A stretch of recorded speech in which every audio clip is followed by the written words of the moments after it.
Assalamualaikum warahmatullahi wabarakatuh.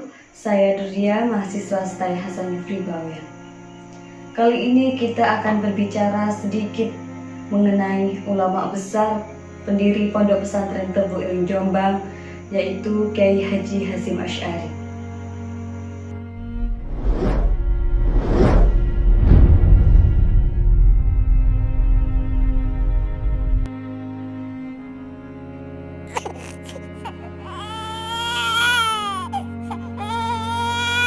Kiai Haji Hasyim Asy'ari lahir di Desa Gedang, Kecamatan Diwek, Kabupaten Jombang, Jawa Timur pada hari Selasa Kliwon. Tepatnya pada tanggal 24 Zulhijjah 1287 Hijriah atau pada tanggal 14 Februari 1871 Masehi. Nama lengkapnya adalah Muhammad Hasyim Ibnu Asy'ari Ibnu Abdu Al-Wahid Ibnu Abdu. Beliau merupakan anak ketiga dari 11 bersaudara. Ayahnya bernama Asy'ari, sedangkan ibunya bernama Hawiyah. Sejak umur 14 tahun, beliau telah mendapat banyak sekali wejangan serta pengajaran tentang ilmu agama langsung dari ayah dan kakek beliau. Berbagai motivasi besar beliau dapatkan dari kalangan keluarga, serta minat dalam menuntut ilmu yang beliau miliki membuat Kiai Haji Hasyim Asy'ari muda tumbuh menjadi seorang yang sangat pandai. Ketika usia 15 tahun, beliau berkelana mencari ilmu dari satu pesantren ke pesantren lain. Hal ini dilakukan karena beliau merasa belum cukup menimba ilmu yang diterima sebelumnya. Beberapa pesantren yang pernah beliau singgahi antara lain Pesantren Wonokroyo Probolinggo, Pesantren Langitan Tuban, Pesantren Tenggiri Semarang, Pesantren Siwalan, dan Pesantren Panji Sidoarjo.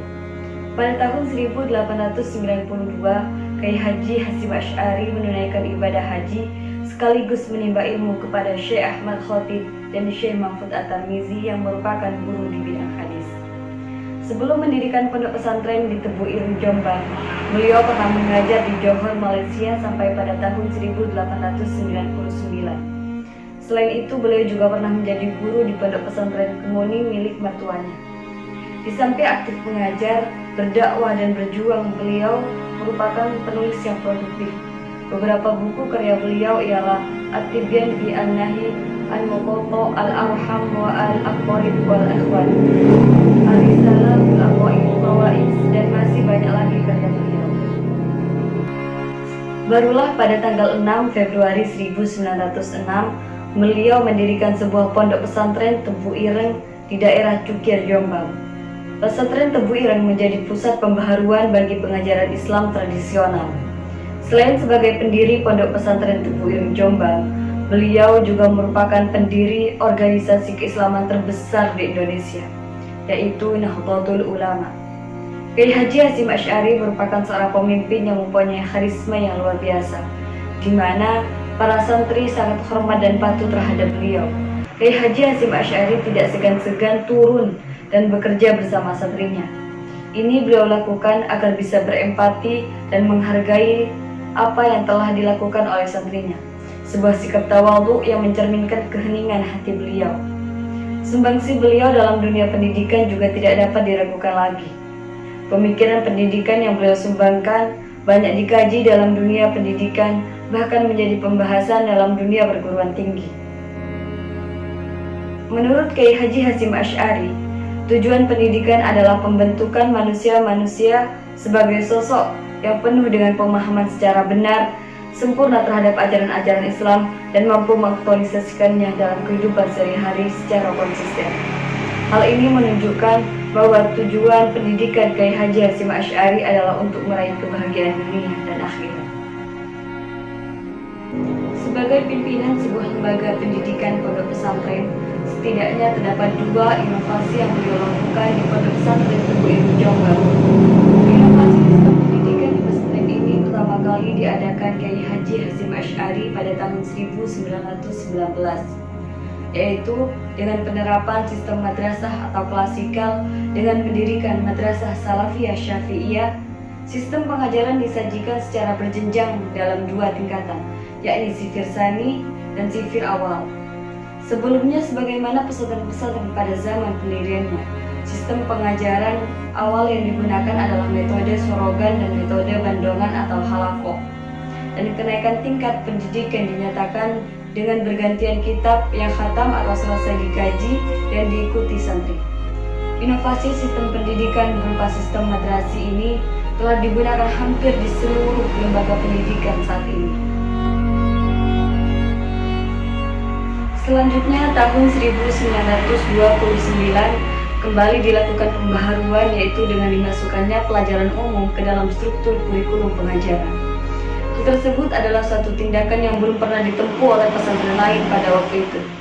Sempat muncul reaksi dari para wali santri, bahkan para ulama pesantren lain.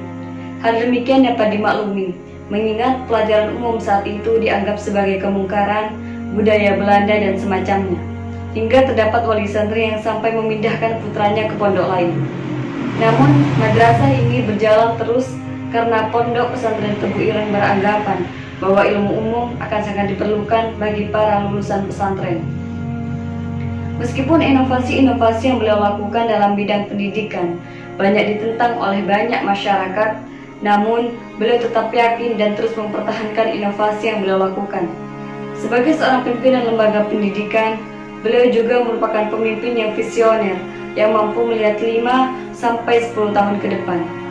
Inovasi yang beliau lakukan tidak hanya berdampak 1 atau 2 tahun setelahnya, namun berdampak belasan bahkan puluhan tahun setelahnya. Begitulah seharusnya seorang pemimpin, mampu melihat jauh ke depan dan tidak mudah putus asa dengan penolakan-penolakan yang dilakukan banyak pihak. Seorang pemimpin harus mampu berinovasi agar lembaga pendidikan yang dipimpinnya unggul dan terus berkembang. Selain sebagai pendiri lembaga pendidikan, peran Kiai Haji Hasyim Asy'ari tidak hanya sebatas pada bidang keilmuan dan keagamaan, tetapi juga dalam bidang sosial dan kebangsaan. Beliau juga ikut berperang melawan penjajah. Bahkan setelah beliau mendengar berita dari Jenderal Sudirman dan Bung Tomo bahwa pasukan Belanda di bawah pimpinan Jenderal Spoor telah kembali ke Indonesia dan menang dalam pertempuran di Singosari, Malang dengan meminta banyak korban dari rakyat biasa. Beliau sangat terkejut dengan peristiwa itu, sehingga terkena serangan stroke dan terkena tekanan darah tinggi yang dapat menyebabkan kematiannya. Beliau wafat pada tanggal 7 Ramadan 1366 Hijriah, bertepatan dengan 25 Juli 1947 Masehi, di Tebu Ireng, Jombang dalam usia 79 tahun.